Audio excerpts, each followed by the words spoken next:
नमस्कार, मी रवि कुमार। जवाब तो आपको देना होगा बोल सरकार या सदरात 85 आवाजच्या खास स्पेशल रिपोर्ट मध्ये आपलं स्वागत। कसे आहात आपण? मजेत ना? मजेत राहा, हिट राहा, फिट राहा आणि हो, आरोग्याची काळजी घ्या। चला तर मग विषयाकडे वळूया। या अगोदर आपणास एक विनंती असेल, तुम्ही जर आपल्या चॅनलवर नवीन असाल तर कृपया चॅनलला सबस्क्राईब करायला विसरू नका आणि तुम्हाला ही बातमी जर आवडली तर बातमीला जास्तीत जास्त लोकांकडे शेअर करा आणि जास्तीत जास्त लाईक करा आणि तुम्हाला काय वाटतं या बातमीबाबत तर बातमीला कमेंट करायला विसरू नका हो। अजित पवार गटाच्या राष्ट्रीय कार्यकारिणीतून सुनील तटकरे आणि प्रफुल्ल पटेल यांच्यासारख्या ज्येष्ठ नेत्यांची नावे वगळण्यात आल्याची चर्चा समोर येताच सुनील तटकरे यांनी रात्रीमधूनच थेट सिल्व्हर ओक गाठत वस्तादाची भेट घेतली। आपल्या नावाला डच्चू मिळताच तटकरेंना शरद पवार कसे काय आठवले यावर आता राजकीय गरमागरमी सुरू झाली। शरद पवारांची भेट घेऊन बाहेर निघाल्यावर जेव्हा पत्रकारांनी तटकरेंना गाठलं तेव्हा साहेबांच्या तब्येतीची विचारपूस करण्यासाठी आल्याची थाप तटकरेंनी मारली। परंतु ताकाला जाऊन भांड लपवण्यात काय अर्थ असा सवाल तटकरेंना विचारावाच लागेल। आतली आणखी एक गोष्ट तुम्हाला सांगते, फक्त तटकरेच नाही तर प्रफुल्ल पटेल सुद्धा शरद पवारांच्या भेटीसाठी गेले होते। राज्याचं राजकारण अजूनही शरद पवार या नावाभोवतीच कसं काय फिरतंय याचं हे ताजं उदाहरण म्हणावं लागेल।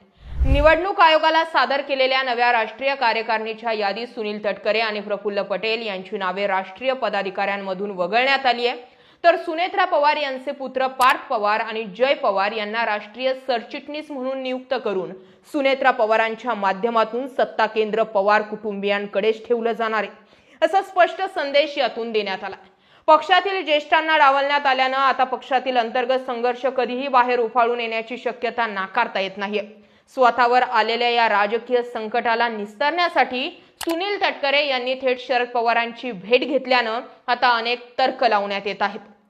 सुनील तटकरे हे गुवाहाटी येथे एनडीएच्या एका कार्यक्रमावरून परतताच राष्ट्रीय कार्यकारिणीचा गोंधळ समोर आलेला असतानाच ते थेट शरद पवारांच्या निवासस्थानी पोहोचले। जरी सुनील तटकरे यांनी ही भेट केवळ शरद पवारांच्या खालावलेल्या प्रकृतीची विचारपूस करण्यासाठी आणि बिगर राजकीय असल्याचं सांगितलं जात असलं तरी 3 वर्षांनंतर ही झालेली भेट राजकीय वर्तुळात टायमिंगमुळे मोठी चर्चेत आली आहे। पक्षातून बाजूला केले जाण्याची कुणकुण लागताच तटकरेंसारख्या जुन्या निष्ठावंतांनी पुन्हा एकदा मूळ पवार ब्रँडकडे धाव घेतल्याचे यातून दिसून येतंय। पवारांनी घरात बसल्या बसल्या जो डाव टाकला आहे त्याचा अंदाज घ्यायला पटेल आणि तटकरेंना काहीसा उशीर झाला। वरवर हा निर्णय सुनेत्रा पवार यांचा जरी दिसत असला तरी त्यामागील सूत्रधार शरद पवार तर नाही ना, अशी शंका घ्यायला आता वाव आहे। पक्षातील फुटीनंतर जे नेते शरद पवारांना सोडून गेले होते त्यांना जेव्हा स्वतःच्याच पक्षात अस्तित्वाचा धोका निर्माण झाला तेव्हा त्यांना पुन्हा एकदा शरद पवार हेच एकमेव सुरक्षित आश्रयस्थान वाटू लागल्याची चर्चा आता सुरू झाली आहे। अजित पवारांच्या निधनानंतर विलीनीकरणाच्या चर्चा आणि पक्षांतर्गत बंडाळी शमवण्यासाठी शरद पवारांचा शब्द आजही अंतिम मानला जातो असं राजकीय विश्लेषक आजही सांगतात। वय आणि प्रकृतीच्या कारणांवरून विरोधक टीका करत असले तरी राजकीय डावपेचांमध्ये शरद पवारांचा हात धरणारा नेता महाराष्ट्रात नाही।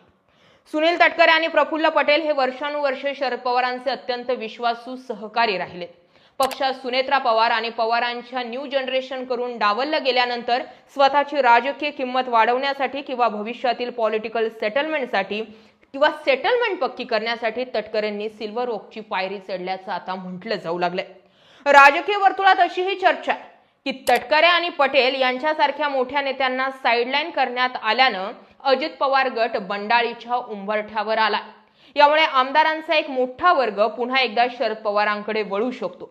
यानिमित्त पुन्हा दोन्ही राष्ट्रवादीच्या विलीनीकरणाची किंवा अजित पवार गटातील नेत्यांच्या घरवापसीची शक्यता या भेटीमुळे पुन्हा बळावली आहे। याचा थेट फायदा शरद पवारांच्या राष्ट्रवादीला होण्याची दाट शक्यता आहे।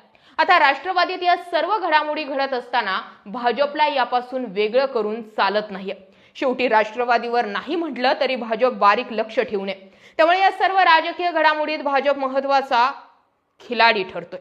प्रफुल्ल पटेल आणि सुनील तटकरे यांनी पक्ष हायजॅक करण्याचा प्रयत्न केला तेव्हा सुनेत्रा पवार यांनी निवडणूक आयोगाला पत्र लिहून जुना पत्रव्यवहार रद्द केला होता। सुनेत्रा पवार यांच्या या भूमिकेला भाजपचं पूर्ण राजकीय पाठबळ मिळाल्याचं राजकीय वर्तुळात बोललं गेलं। पार्थ आणि जय पवार या तरुण पिढीकडे पक्षाची सूत्र सोपवण्याचा सुनेत्रा पवार यांच्या निर्णयाला भाजपचा मूक पाठिंबा। भाजपचा सर्वात मोठा डाव शरद पवारांचा राजकीय प्रभाव कायमचा मोडीत काढण्याचा. अजित पवार गटातील ज्येष्ठ नेते जर नाराज होऊन शरद पवारांकडे गेले तर शरद पवारांची ताकद पुन्हा वाढू शकते आणि त्यामुळे भाजप हे होऊ देणार नाही.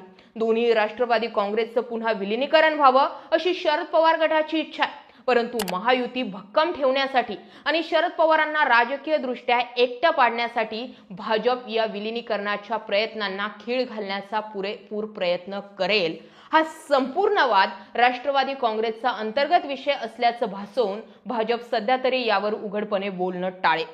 तोपर्यंत तटकरे आणि सुनेत्रा पवार यांच्यातील संघर्ष नेमकं काय वळण घेतो यावर भाजपचं बारीक लक्ष आहे. जर सुनील तटकरे आणि प्रफुल्ल पटेल यांचं सुनेत्रा पवारांशी बिनसलंच तर त्यांना थेट शरद पवारांकडे जाण्यापासून रोखण्यासाठी भाजप त्यांना स्वतःच्या पक्षात प्रवेश देण्यासाठीही मागे पुढे पाहणार नाही अशी ही चर्चा. या निमित्ताने अजित पवार गटातील बंडखोर नेत्यांना महायुतीतच ठेवल्याचा प्रचारही भाजपला करता येईल. म्हणजे अशी असो किंवा तशी असो, सत्तेची वाट भाजपच्या दारातूनच जाण्याचा पुरेपूर प्रयत्न भाजपकडून केला जातोय. तूर्त अजित पवार गटाचा हा सत्ता संघर्ष अजून किती टोक गाठतोय हे बघावं लागेल. पण जर तुम्ही मागची थोडी टाइमलाईन लक्षात घेतली तर गेल्या 3 दिवसांपासून शरद पवार कमालीचे ऍक्टिव्ह झालेत. शरद पवार गटाच्या बैठका होतात. पटेल तटकरे भेटून गेल्यानंतर शरद पवार अचानक माध्यमांसमोर येतात. पार्थ पवार आणि जय पवार हे योग्य नेतृत्व आहे, त्यांच्याकडे आता संघटना दिली जाते असं सांगून टोमणेही मारले जातात. पण या सगळ्या खेळांमध्ये पवार पुन्हा केंद्रस्थानी असतील. आता यावरती सुनेत्रा पवार बॉयकॉट होतात की सुनेत्रा पवारच खऱ्या मास्टर माइंड ठरतात हे पाहण्यासारखे. पण